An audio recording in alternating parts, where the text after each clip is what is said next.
Night flying can offer some of the most exciting and enjoyable flying that you will ever experience. At night, there is usually less traffic. The air is generally smoother, and the communication frequencies are less congested. However, because your vision is less sharp at night, you need to pay close attention to numerous items when planning and making a night flight. Safe night flying begins with careful and thorough flight planning.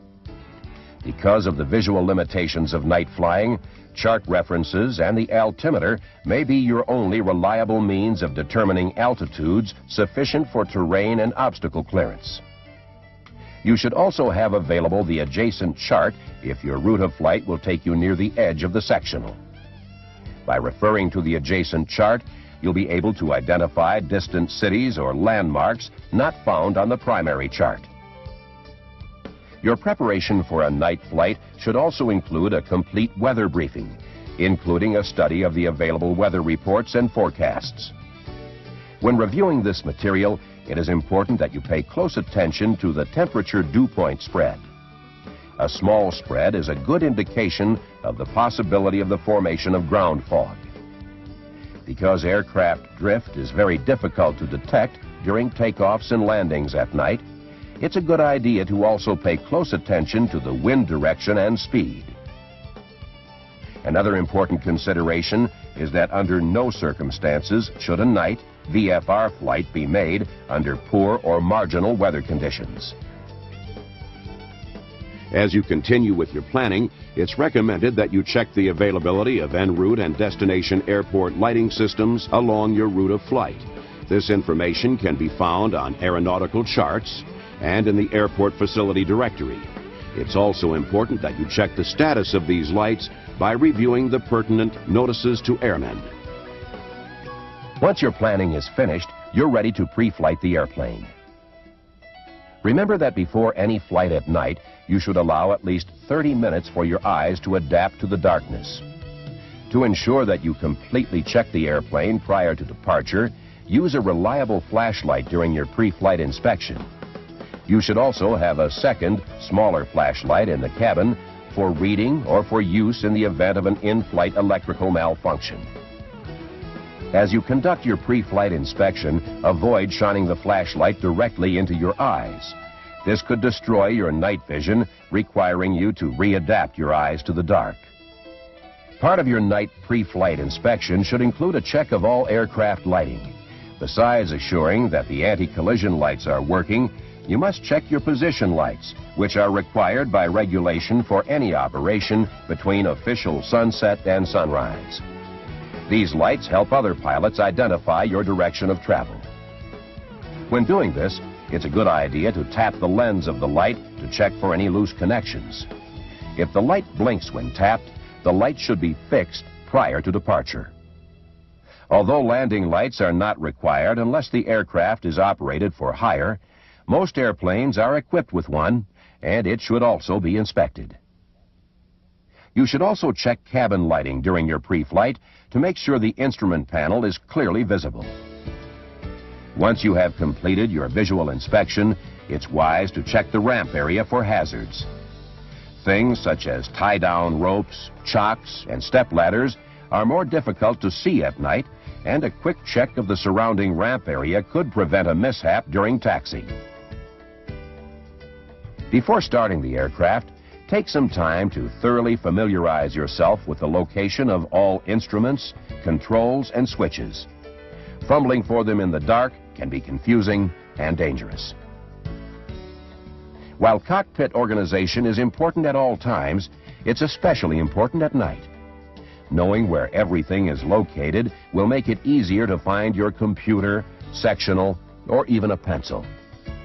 One way to keep from losing essential items in the dark is to use a clipboard or map board to fasten charts, navigation logs, and other essentials in a known location. As an additional aid, be sure your sectional is open to the proper panel and your route of flight is clearly visible. During an engine start at night, use extra caution. In addition to the normal call-out of clear, turning on the position lights or momentarily flashing other aircraft lights will alert others in the area. Before taxiing, especially at an unfamiliar airport, you might want to request taxi instructions. Then, when ready to taxi, turn on the taxi or landing light. Because taxi lights do not cast very wide beams and illumination to either side of the aircraft is limited, taxi speeds should be slower at night. When approaching another aircraft, be courteous and turn the landing light off, if safety permits. This will avoid temporarily blinding the oncoming pilot. As you're taxiing, if there is ever any doubt about where you are or how to get somewhere, don't hesitate to ask. It's also important to remember that when you receive a runway holding or hold short instruction, you must read it back to the controller. Answering with your call sign or Roger is not acceptable. Before taking off, it's important that you conduct a thorough run-up. Since it's not as easy to detect an unintentional forward movement at night as it is during the day, it's a good idea to use the parking brake. By carefully completing all of the items on the checklist, you can detect potential problems which might arise. Before taxiing onto an active runway for takeoff, you should carefully check the final approach course for aircraft. At non-tower airports, it is recommended that you do a slow 360-degree turn in the same direction as the flow of air traffic while closely searching for other aircraft in the vicinity. After ensuring that the final approach and runway are clear of other traffic, you are ready to taxi onto the runway for takeoff. It's important to note that during night operations, ATC will not issue a clearance to taxi into position and hold for intersection departures. During a night takeoff, the runway center line and runway lights provide visual references for directional control. As you begin the takeoff roll, maintain directional control by selecting a reference point down the runway, such as the point where the runway lights appear to converge. Having fewer reference points at night can make it more difficult to establish the proper climb attitude, especially over sparsely populated areas. Therefore, you should use your flight instruments to help establish the proper attitude. As you gain altitude, more distant highways, cities, and lighted areas may become visible. On a clear, moonlit night, it may be possible to determine the outline of terrain and other surface features. Flying at higher altitudes at night will increase your visibility for pilotage, radio navigational reception, and gliding distance. However, you need to consider the existing weather and oxygen requirements at these altitudes. Scanning at night is another important consideration. Although an aircraft's position lights enhance the see and be seen concept, you must not become complacent when scanning for traffic. Unless a conscious effort is made to separate an aircraft's lights from stars or the lights of a city, conflicting traffic can go unnoticed. One way you can help other pilots to see your aircraft is by turning on your landing light. In fact, the FAA is encouraging all pilots to turn on their landing lights when operating within 10 miles of any airport, regardless of the time of day. Another thing that can be very difficult to detect at night is changing weather conditions and cloud formations. Typically, the first indication of flying into marginal weather conditions is a disappearance of stars or lights on the ground. A halo or luminous glow around the position lights or a reflection of the landing and anti-collision lights may indicate you have penetrated an area of haze or clouds. If you inadvertently enter these conditions, you should immediately use instrument references to establish control of the airplane in straight and level flight. Then note your present heading and make a 180-degree turn back to visual conditions.